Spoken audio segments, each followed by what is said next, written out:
Bon, à vous la parole. Merci, M. le Président.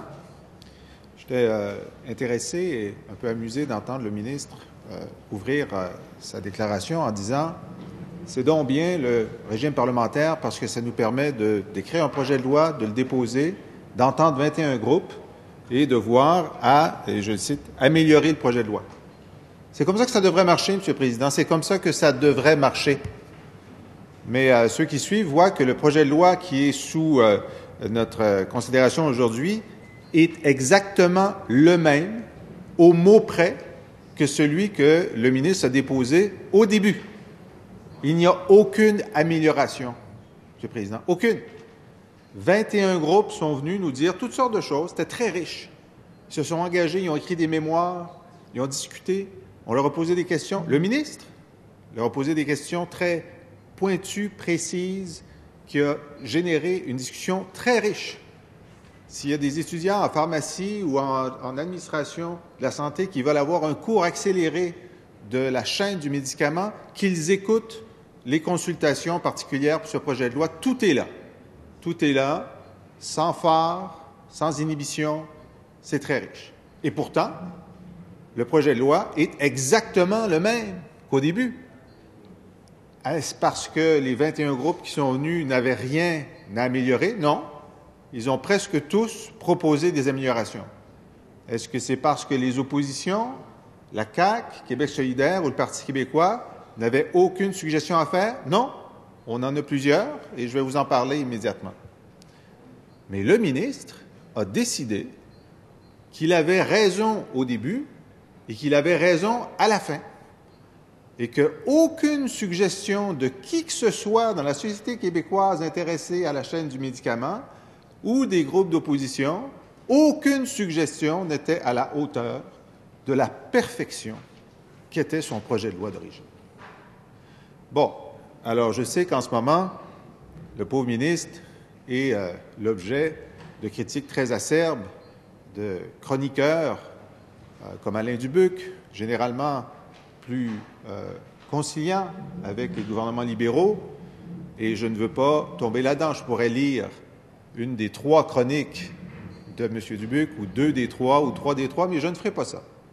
Je vais plutôt m'inspirer des recommandations de quelqu'un qui est très estimé, qui est payé pour nous dire ce qu'il pense scientifiquement des différentes propositions du ministre, et j'ai nommé le commissaire à la santé.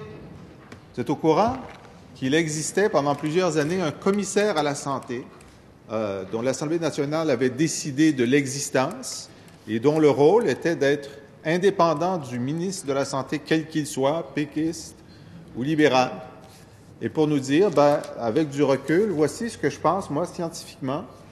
Et il nous a dit ça, Monsieur le Président, je tiens à vous le dire, avant d'être fâché. Okay? Parce que là, le commissaire est peut-être un peu fâché parce qu'il a appris que le ministre avait décidé que le commissaire ne servait à rien et que son équipe ne servait à rien et qu'il fallait donc les abolir. Alors, il ne savait pas ça, le commissaire à la santé, lorsqu'il a fait ses recommandations au sujet du projet de loi 81. Et qu'est-ce qu'il a dit?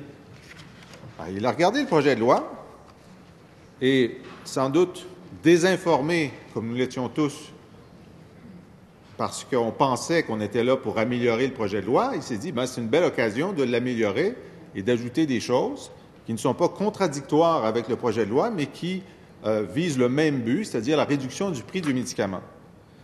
Alors, la recommandation numéro 1 du commissaire à la santé, je cite, « Développer et mettre en œuvre une nouvelle politique du médicament qui comprendrait, entre autres, un volet exhaustif sur la fixation des prix des médicaments générés. » Alors, ce qu'il dit, le commissaire à la santé, puis on ne s'est pas parlé, là. Je pense que je ne l'ai jamais rencontré. J'ai serré la main quand il est venu aux consultations. Il dit ce que le Parti québécois dit depuis 1 an et demi. Ça prend une politique du médicament, entre autres, pour s'inspirer d'une autre politique du médicament qui avait été publiée par l'actuel premier ministre lorsqu'il était ministre de la Santé, qui proposait toutes sortes de très bonnes avenues pour réduire le prix du médicament. Et le ministre actuel de la Santé semble très peu intéressé à ce que lui dit le premier ministre. Mais en tout cas, le commissaire à la Santé puis le Parti québécois, nous, on dit, ça prend ça. Le ministre dit non, c'est non. Le projet de loi est parfait. On n'ajoute à rien. Okay? Alors, le commissaire dit, combinée à l'approche des appels d'offres, celle de la fixation des prix des médicaments génériques par niveau dégressif. Ça veut dire quoi? Ça veut dire faire en sorte qu'on ne crée pas une situation de monopole. Avec les appels d'offres, on peut faire en sorte que ce soit toujours le même qui gagne, et à la fin, il est tout seul sur le marché, et donc il est en situation de monopole, et donc il peut décider d'augmenter les prix. Alors le commissaire dit, écoutez, il faudrait faire attention à ça, avoir des niveaux dégressifs. Le ministre dit non, pas question, pas nécessaire. Troisième recommandation du commissaire à la Santé, clarifier à même le projet de loi, dans le projet de loi, dans la législation, ou dans un règlement afférent, présenté avant l'adoption du projet de loi, les modalités d'implantation des appels d'offres et les coûts qui y sont associés.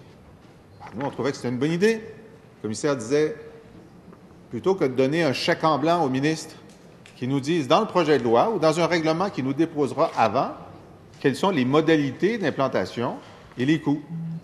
Le ministre dit non, pas question. C'est moi qui décide. Vous verrez quand vous verrez. Quatrième recommandation du commissaire, préciser avant l'entrée en vigueur de la loi les modalités d'évaluation et de suivi à l'aide de cibles prédéfinies. Ça a été non. Le commissaire a dit ça. Il était de bonne humeur, il a dit ça gentiment, avec courtoisie. Et nous, encore sous la fausse impression que nous étions convoqués pour améliorer le projet de loi, nous avons déposé des amendements. Alors, le ministre tout à l'heure a dit, bien sûr, mes collègues de l'opposition vont se lever et proposer des choses qui ne sont pas directement reliées au projet de loi, mais qu'on pourrait faire par ailleurs. Ce n'est pas une raison pour être contre. C'est pas une raison pour être contre. Et nous allons voter en faveur, Monsieur le Président. Mais nous sommes très, très tristes de ne pas avoir utilisé cette occasion pour faire mieux, pour faire beaucoup mieux pour l'intérêt public. Alors d'abord, on a essayé d'améliorer le projet de loi un peu dans le sens de ce que le commissaire de la Santé nous avait dit et d'autres, en disant, bon, par exemple, modifier l'article 1 du projet, il y a essentiellement un article, en disant, lorsque le ministre procède à un appel d'offres, il doit octroyer le contrat à plus d'un fabricant, justement pour ne pas créer de situation de monopole. Le ministre dit non. Je dis, mais vous êtes d'accord avec ça? Oui, je suis peut-être d'accord, mais je ne veux pas le mettre dans le projet de loi. Ben, où est-ce que vous allez le mettre? On dit dans le règlement? Non. On va mettre ça dans le libellé des appels d'offres, dont certains sont confidentiels. Ben, le commissaire à la Santé et le Parti québécois pensaient que ça devrait être dans le projet ou dans des règlements qu'on pourrait voir. Le ministre a dit non. On a dit, OK, on voudrait améliorer autre chose. On va dire, tout fabricant doit obligatoirement déclarer une rupture d'approvisionnement selon les modalités prévues par règlement du gouvernement. Le fabricant qui contrevient à une disposition d'un règlement pris en application du présent article commet une infraction et est passible d'une amende de 10 000 $ par jour jusqu'à un maximum d'1 800 000. Pourquoi? Ben, pour faire en sorte que si à partir du moment où le fabricant a l'appel d'offres, ben, il doit être responsable et il doit nous aviser à l'avance qu'il y a une rupture d'approvisionnement. Parfois, ils ne veulent pas le dire parce qu'ils ne veulent pas que la concurrence le sache. Ben, ça, c'est leur problème. Ce n'est pas notre problème. Et ce chiffre-là, 10 000 $ par jour, 1 800 000 par médicament, c'est un chiffre qui avait été proposé au Parlement du Canada pour la situation canadienne. Le ministre a dit non, je ne veux pas. Pas que je suis contre en principe, mais je verrai quand j'écrirai l'appel d'offres si je veux mettre quelque chose comme ça. Alors, vous ne le saurez pas, je garde mon chèque en blanc. Bon, on va dire, on va essayer autre chose. On a proposé un amendement qui dit « Le système d'appel d'offres doit inclure des clauses pour assurer la sécurité de l'approvisionnement et des mécanismes doivent mis en place pour réduire les risques liés entre autres aux ruptures, particulièrement dans le cas de médicaments critiques. Le gouvernement doit se doter d'un plan de gestion de crise et de mesures d'urgence en cas de rupture majeure dans l'approvisionnement de tout jugement jugé essentiel. » Non, ça tombe sous le sens. Je veux dire, c'est juste de la prudence. Mais il dit non, j'en veux pas. M'en occupe. Pas besoin de ça. On n'en veut pas. Bon, on a essayé autre chose. On a dit, avant de procéder à un appel d'offres, le ministre constitue un comité d'experts chargé de la gestion de l'appel d'offres au sein duquel siègent notamment des pharmaciens en pratique communautaire et en établissement de santé dont l'expertise est reconnue en matière d'approvisionnement de médicaments, un médecin issu d'un conseil des médecins, dentistes et pharmaciens, ou d'une direction des services professionnels, ainsi qu'un représentant de l'Institut national d'excellence en santé et de services sociaux. Avant de faire un appel d'offres, on va réunir ces gens-là, ils vont nous aider. Le ministre dit non, on n'a pas besoin, parce que ça existe déjà. Ça existe déjà où? Dans les établissements de santé qui font actuellement des appels d'offres, réunissent ce comité-là avant. C'est très bien. Et maintenant, ce n'est pas les établissements de santé, c'est la totalité des médicaments pour tous les citoyens du Québec. Donc, allez-vous faire un comité comme celui-là pour ça? Il dit sûrement. Bon, mettons-le dans la loi. Non!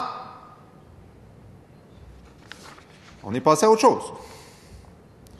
On s'est dit, regardez, on va dire, le ministre de la Santé et des Services sociaux doit, dans les 12 mois après l'entrée en vigueur de la loi et tous les 12 mois par la suite, procéder à une analyse des effets de la loi et déposer un rapport à l'Assemblée nationale.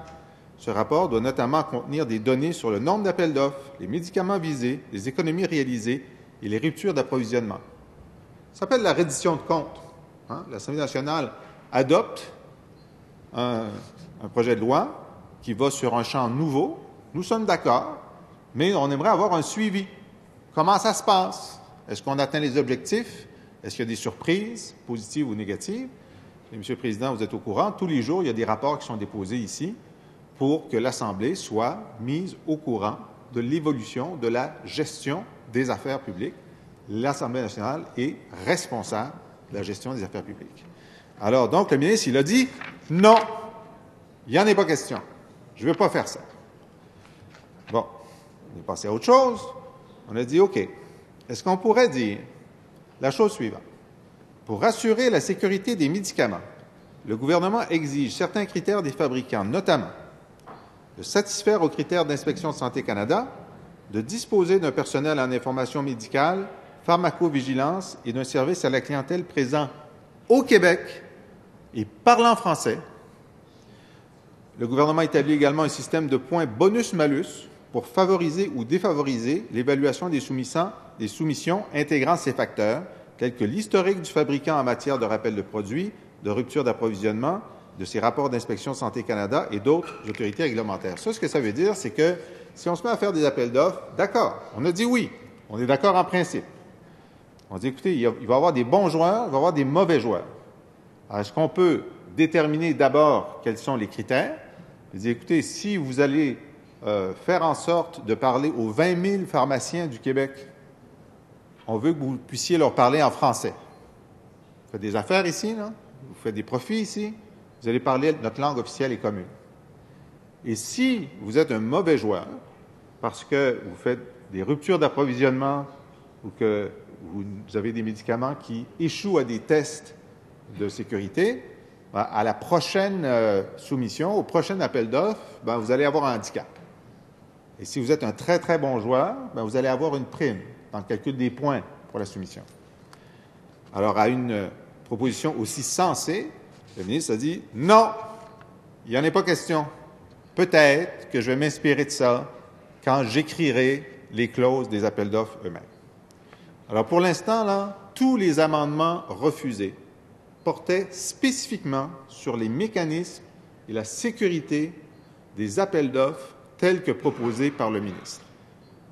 Donc, je veux bien que ça soit écrit là dans les galets. Le ministre de la Santé a refusé la totalité des amendements qui soient inspirés par le commissaire à la santé, par l'Ordre des pharmaciens ou par un autre des 21 groupes qui sont venus nous parler. Totalité des amendements qui viennent du Parti québécois, totalité des amendements qui viennent de la CAQ, totalité des amendements qui viennent du QS. Tous rejetés.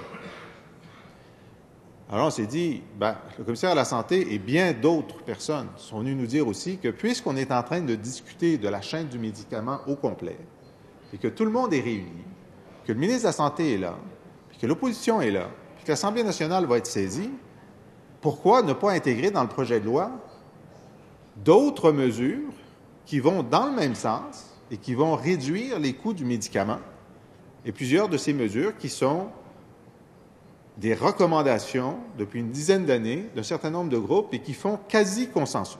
Quasi-consensus. On s'est dit que ce serait le bon moment d'en débattre, d'en discuter, de l'adopter et de faire en sorte que ça soit dans la réalité québécoise à brève échéance. Alors, nous avons déposé au Parti québécois un amendement omnibus C'est-à-dire qu'on n'a pas voulu perdre le temps du ministre et de l'Assemblée. On dit on va tout mettre ça dans le même amendement et il pourra le modifier. Moi, j'ai à plusieurs reprises proposé au ministre, s'il n'est pas content du libellé, on va suspendre, on va réécrire le libellé ensemble. Nous, notre intérêt, c'est de progresser. Alors, je vous lis l'amendement Omnibus. Dans le but de réduire le coût des médicaments, le ministre s'engage à revoir la politique du médicament tous les 5 ans et à mettre en œuvre une série de mesures d'ici 12 mois. On lui donnait 12 mois. Vous savez que le ministre est très efficace. Quand il décide que quelque chose arrive, ça arrive. Ça, ce n'est pas en débat. 1. La révision de la médicamentation par les pharmaciens. Ça s'appelle le MedCheck. Ça, M. le Président, ça veut dire que, comme en Ontario, on dit aux pharmaciens, vous savez, vous avez des patients là, qui ont des cocktails de médicaments. Alors, tous les 6 mois ou une fois par année, selon le patient, vous asseyez avec lui, vous regardez son cocktail de médicaments, et là, vous dites, bon, ben, tel médicament, maintenant, il n'est plus nécessaire, on va le changer. Tel autre médicament est en contradiction avec celui-là. Et dans la plupart des cas, ça conduit à une réduction du nombre de médicaments, donc à une économie pour l'État québécois, à un meilleur dosage pour les patients, et ça réduit les risques d'hospitalisation pour ceux qui ont le mauvais cocktail de médicaments, donc d'autres économies. Alors moi, dans ma grande naïveté, je pensais que le ministre dirait, bien sûr, c'est le temps de faire ça, on parle du médicament. Il a dit non. C'est pas la place. Bon, j'ai dit, est-ce qu'il y a une autre place? Est-ce qu'il, d'ici 12 mois, là, s'il ne veut pas le mettre dans la loi, est-ce qu'il s'engage à mettre ça en œuvre? Non, il n'a pas voulu en parler. Ni oui, ni non. Ni oui, ni non. OK. Alors, deuxièmement, la vaccination par les pharmaciens. Alors, il n'est pas question de faire en sorte que les infirmières ne continuent pas à vacciner. Elles font très bien ça. Il y a des infirmières qui travaillent en pharmacie, il y a des pharmaciens qui savent vacciner. Alors, si on pouvait faire en sorte de rendre disponible, dans certains cas, la vaccination par les pharmaciens, comme c'est fait dans d'autres juridictions, ça réduirait les coûts. Ça ne l'intéresse pas, le ministre. Troisièmement, il y a un gros problème avec le fait qu'on paie per capita beaucoup plus pour nos médicaments qu'ailleurs au Canada ou en Amérique du Nord, c'est que les médecins prescrivent énormément. Pourquoi ils prescrivent énormément? C'est un mystère. Monsieur le Président, c'est un mystère. On ne le sait pas. Et on ne peut pas le savoir. Pourquoi on ne peut pas le savoir? Parce qu'il y a des gens qui sont dirigeants de syndicats de médecins qui disent qu'on n'a pas d'affaire à le savoir. Mais le commissaire à la santé et l'INES et bien d'autres disent, bien, si on le savait, on pourrait peut-être leur donner des conseils. Et des conseils pour qu'ils prescrivent moins ou ils prescrivent mieux dans le but d'atteindre une meilleure santé collective. Alors, par exemple, une proposition, c'est intégrer les lignes directrices de l'INES, qui est l'Institut national sur la santé et les services sociaux d'excellence, au logiciel d'aide à la décision des médecins et des pharmaciens afin d'en assurer un usage optimal. Ce que ça veut dire, c'est que le médecin, au moment de prescrire, là, il tape 3 touches sur son ordinateur et il dit, bien, dans tel cas, là, voici ce que l'INES pense qui est la prescription optimale. On ne vous l'oblige pas, on vous le dit. Non, le ministre, ça ne l'intéresse pas. Il ne veut pas faire ça.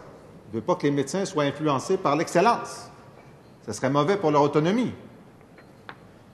Ensuite, on dit, bien là, vous savez qu'il y a un gros problème, c'est que le médecin, quand il prescrit, il n'est pas obligé de dire pourquoi il prescrit. Il fait juste dire tel médicament.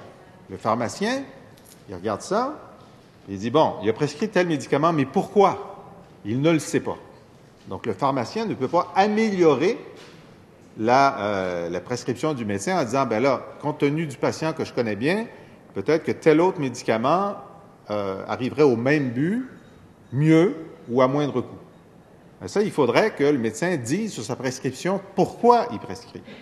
Alors, la transmission de l'intention thérapeutique par le prescripteur. Ça, le ministre, c'est non. C'était non quand il était président du syndicat, puis c'est non maintenant qu'il est ministre de la Santé. C'est juste non. Ça ne l'intéresse pas. Ben, il y a une autre méthode aussi qui est juste de l'information. C'est l'envoi à chaque prescripteur de son profil individuel de prescription. De dire au médecin, une fois par 2 mois, ben voici ton profil de prescription. Quotidiennement, là, 10 fois par jour, ça cumule comme ça. Est-ce que tu es content de ça? Est-ce que tu vois qu'il y a une dérive ou non? Le ministre n'est pas intéressé. La publication annuelle des profils de prescription par région et des coûts associés. Ah, ça, c'est un autre niveau d'information. Est-ce que dans une région, pour une raison qu'on s'explique mal, il y a un genre de dérive de prescription de tel médicament plutôt que tel autre, et on s'écarte de la norme et on s'écarte des évaluations d'excellence de l'INES? Ça serait intéressant. C'est juste de l'information, de la transparence. Le ministre n'est pas intéressé. Bon, alors tout ce qui touche les médecins, ça ne l'intéresse pas. J'ai essayé de lui demander, est-ce que c'est parce que ça ne doit pas être dans ce projet de loi-là? Est-ce que vous voulez le faire ailleurs? Est-ce que vous voulez le faire autrement? Motus et bouche cousue. Mystère.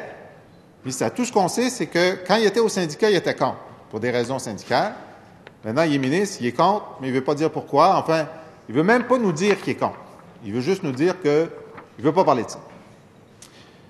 Alors, on s'est dit, OK, on va faire autre chose qui ne concerne pas les médecins.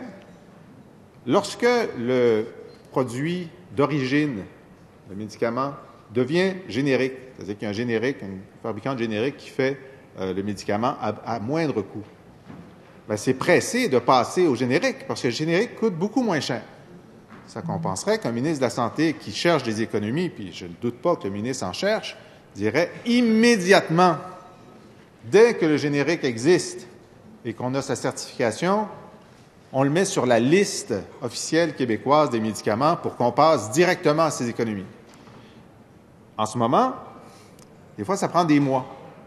Alors, on a dit inscription automatique des médicaments génériques à la liste lorsqu'ils ont reçu l'autorisation de Santé Canada et de l'INES, sauf exception justifiée. Il peut y avoir des cas où le ministre dit, bien, moi, j'ai une bonne raison que ça ne se fasse pas. Mais dans tous les autres cas, que ce soit automatique. L'économie là-dessus, là, M. le Président, elle est certaine, elle est immédiate, elle est quantifiable, plusieurs millions de dollars, plusieurs dizaines de millions. S'il y avait un élément dans notre amendement qui aurait dû prendre avec enthousiasme, c'est celui-là, ça ne l'intéresse pas. Alors, vous voyez, on va voter pour. On va voter pour. Mais on aurait pu faire tellement plus. On aurait pu faire tellement mieux. Il y a quelque chose qu'on ne comprend pas. Ni mes collègues de la CAQ, ni mes collègues de Québec solidaire. Et je suis sûr qu'il y a plusieurs députés du gouvernement qui ont assisté à ça puis ont de la difficulté à comprendre. Pourquoi est-ce qu'un ministre de la Santé qui est dans une discussion parlementaire avec des collègues qui veulent la même chose que lui, c'est-à-dire une meilleure chaîne de la santé et des médicaments moins chers, qui reçoit 21 groupes qui lui font toutes sortes de recommandations, pourquoi est-ce qu'il refuse toute amélioration à son projet de loi? Toute, même pas une. Je veux dire, juste son conseiller à communication aurait dû lui dire, écoute, prends-en deux, là, pour pas que l'opposition puisse dire que tu n'as rien changé. Tu sais, juste en termes de communication politique, là, ça n'a... C'est pas très habile. C'est pas très habile. Alors, on est pris avec un projet de loi qui est imparfait. Dans son article 1, il y a deux éléments. Un qui parle des appels d'offres pour les fabricants, et là-dessus, on est pour. On aurait aimé protéger de toutes sortes de façons le public en modifiant ce projet de loi-là, ce paragraphe-là, en l'améliorant. On n'a pas réussi, mais on est pour. Le deuxième paragraphe porte sur les appels d'offres pour les grossistes. Ça, c'est ceux qui distribuent les médicaments sur le territoire du Québec. Énormément de gens sont venus nous dire, pas seulement les grossistes, que c'est inapplicable, logistiquement inapplicable. Alors, chaque grossiste va distribuer des médicaments sur sa part de marché chez ses clients. Disons, un très bon peut avoir 30% de part de marché. Et là, on va lui dire, bien là, tu vas avoir l'appel d'offres pour tel médicament, il va falloir que tu le distribues à 100% du marché. Tu n'en avais pas, toi, de pharmacie à Saguenay, puis sur la Côte-Nord, puis à Gaspé, mais là, il va falloir que tu ailles livrer ça là. Puis le grossiste dit, ben là, je ne vais pas passer de 30 camions à 100 camions pour un appel d'offres pour 3 ans. C'est juste, il n'y a pas de plan d'affaires qui soutienne ça. Et dans l'état actuel des choses, c'est sûr qu'on ne participera jamais à une soumission comme celle-là.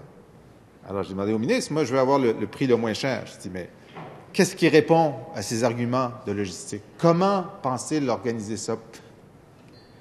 Et puis, à force de poser des questions, il a fini par dire, ben vous allez voir, dans la rédaction des appels d'offres, ça peut être territorial, ça peut être autre chose. Mais essentiellement, ça c'est le plus qu'on a réussi à savoir. Essentiellement, c'est faites-moi confiance, donnez-moi le chèque en blanc, je vais m'organiser. Sous-entendu, ce n'est pas de vos affaires. C'est un style. C'est un style. Merci, M. le Président.